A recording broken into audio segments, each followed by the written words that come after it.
everyone, welcome back to my channel. My name is Vanessa if you are new here. Now in this video, we are going to be answering the question, is it a sin to pray to Mary? And going with this, is it a sin to pray to the saints? This is a question that I have received time and time again, not so much phrased that way, but I do receive comments from people saying that, oh, you're not supposed to pray to Mary, or you're not supposed to pray to the saints, and if we think about what we're not supposed to do when it comes to Christianity, we are not supposed to sin. And so oftentimes when we're told, oh, we're not supposed to do something, we can kind of correlate it with it being a sin. Because if it's not a sin, then maybe it's an act that maybe we're not suggested to do, but it's not necessarily condemned. But when an act is condemned, we regard it as a sin. So is it a sin to pray to Mary? Well, I always think it's so important if you're having this dialogue, whether it be in a video or on Twitter or you're having a debate,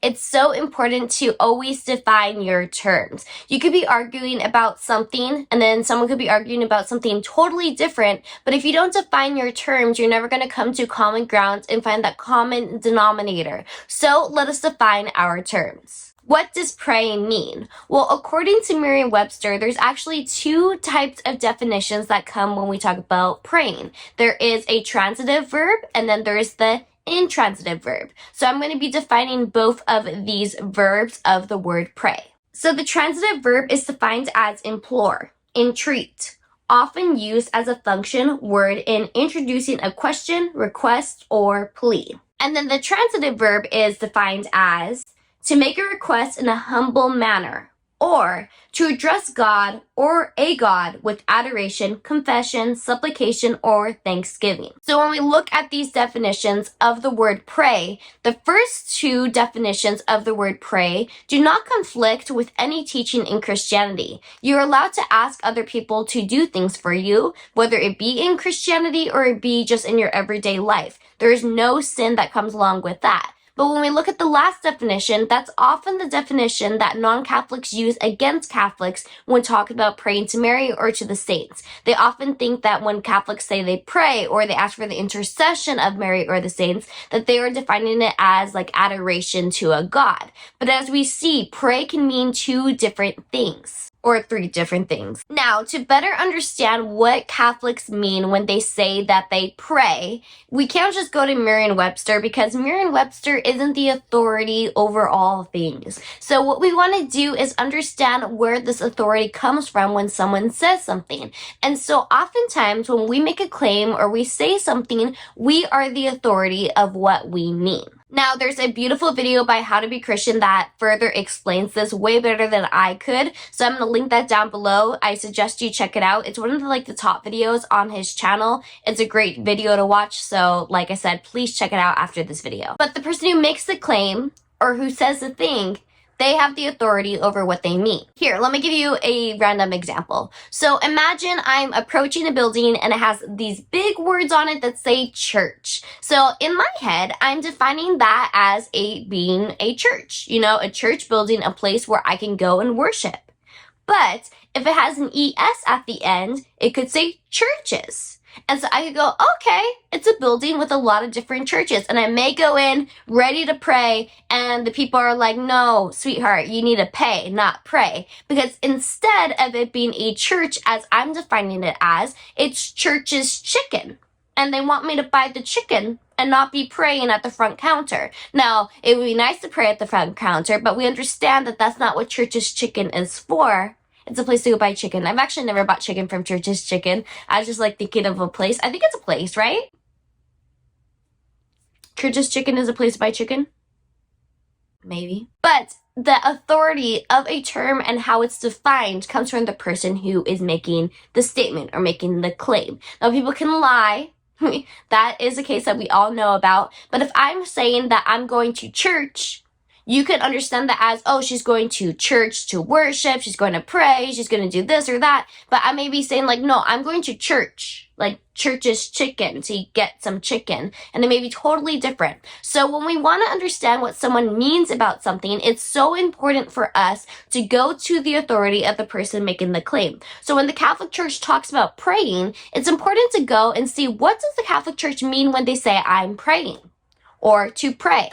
Because maybe pray is a chicken place, or maybe praying is like how it's defined in Merriam-Webster's dictionary. So a great place to go if you're wondering what does the Catholic Church teach is one, the Bible, but a handy dandy handbook that could tell you basically all things Catholic and define what Catholics believe is the Catechism of the Catholic Church. Now this book is kind of like a little hefty, so I really encourage you, if you don't have the Catechism of the Catholic Church, to take to Google and type in, any belief about the Catholic faith, type it into Google and type in Catechism of the Catholic Church, or abbreviated as CCC, though sometimes it doesn't always come up that way, but you could look it up that way and you can find out what the Catholic Church teaches on certain topics. So that's what I did. I decided to go into the computer and type in pray or prayer, CCC, Catechism of the Catholic Church. And I saw that it takes up a huge section of the Catechism of the Catholic Church. There are 4 sections in the Catechism of the Catholic Church, and the 4th and final section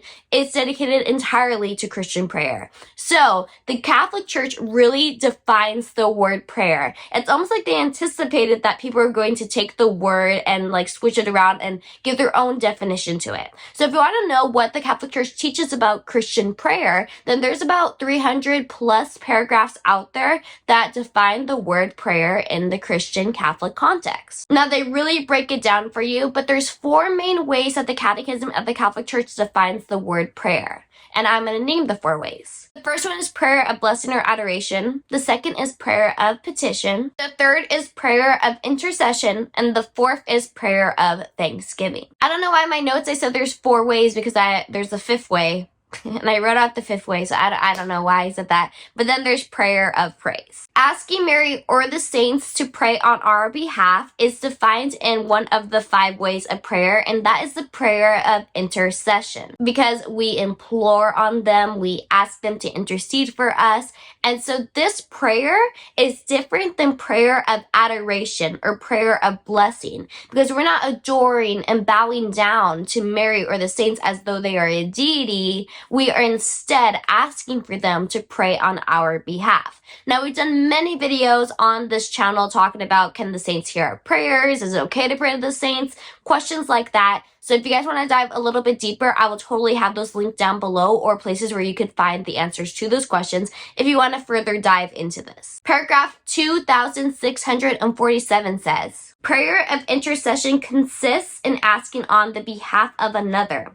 It knows no boundaries and extends to one's enemies. Here we can see that the prayer of intercession, as defined by the Catechism of the Catholic Church, defined by the Catholic Church, is very different than bowing down before someone in a way of worship. And we talked about bowing down in a previous video, so I probably shouldn't have used the term bowing down. But nonetheless, we can see that the prayer of intercession is different than worshiping someone or seeing them as a deity. Instead, the prayer of intercession is recognizing that it is through God alone that we receive grace, but we can ask our fellow Christians, whether they be in heaven or on earth, to pray on our behalf, because we know that the prayer of a righteous person is very powerful. So no, it is not a sin to ask Mary or the saints to pray on our behalf. In fact, this is the prayer of intercession, and it's important to define our terms when we're talking about certain things, because your understanding of the word pray or prayer could be different than what my understanding is. Because if, like, let's say we're arguing with a non-Catholic about whether or not we're allowed to pray to the saints or Mary,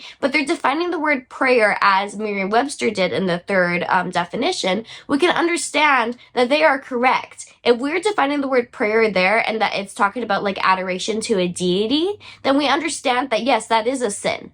That form of prayer is a sin if you did it to Mary or the saints. But we understand that the Catechism of the Catholic Church does not define prayer in that way when we're talking about saints and Mary. We're talking about the prayer of intercession and asking for them to pray on our behalf as we are told to in Scripture. So guys, if you enjoyed this video and you learned something new, please give it a like. And if you think that this video will be helpful for someone else, please be sure to share it. Also, like I said, please check out the description section for some other helpful videos that can help you in the conversations that you may be having about the Catholic faith. Just you here being alone, no, that doesn't make sense. Just you here alone means so much to me, but also means so much to Christianity. We are told so often to like not so much defend our faith because we have a bunch of people defending our faith, but it's so important that we learn more about our faith so that we could properly be a Christian. We could properly defend our church, defend our lifestyle, defend Jesus Christ. So it's so, so important, and it means so much not only to myself, not only to your family and friends,